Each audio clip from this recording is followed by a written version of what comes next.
வணக்கம் ஃப்ரெண்ட்ஸ். இன்னைக்கு நம்ம ரிசர்வ் பேங்க் ஆஃப் இந்தியா இந்திய பண அமைப்பை எப்படி வச்சிருக்கிறத பார்க்க போகிறோம். ஃபர்ஸ்ட் M1 பணம். M1ங்கிறது பார்த்தீங்கன்னா பொதுமக்கள்கிட்ட இருக்க செலவாணி. M1னா மணி ஒன்னு சொல்லுவாங்க. இந்த பொதுமக்கள்கிட்ட உள்ள செலவாணியை குறுகிய பணம் சொல்லுவாங்க. டிஎன்பிசி குரூப் 1 குரூப் 2 அந்த ப்ரிலிமினரி எக்ஸாமில் வந்து பார்த்தீங்கன்னா இதை இந்த பாயிண்ட்ஸ் கொஸ்டினாக கேட்பாங்க. அடுத்து பார்த்தீங்கன்னா குரூப் 4ல கூட கேட்க வாய்ப்பு இருக்குது, பார்த்து வச்சுக்கோங்க. அடுத்து M2 பணம். M2ங்கிறது M1 ப்ளஸ் அஞ்சலக வைப்பு சேமிப்புகள். சரிங்களா?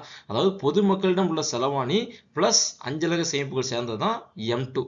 அடுத்து பார்த்தீங்கன்னா M3. இந்த M2 ப்ளஸ் வங்கியில் உள்ள பொதுமக்களின் கால வைப்புகள் இதெல்லாம் சேர்ந்ததான் M3 பணம். இதை விரிவான பணம் கூட சொல்லுவாங்க.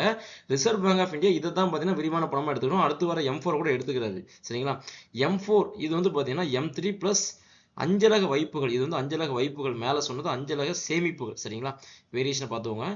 அஞ்சலக வைப்புகள் ப்ளஸ் பல்வேறு சேமிப்பு வைப்புகள். சரிங்களா? இதெல்லாம் சேர்ந்தது தான் பார்த்தீங்கன்னா M4.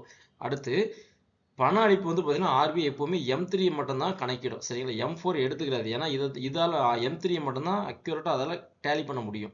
அடுத்து பார்த்தீங்கன்னா காகித பணத்தை வெளியிடுவது ரிசர்வ் பேங்க் ஆஃப் இந்தியா.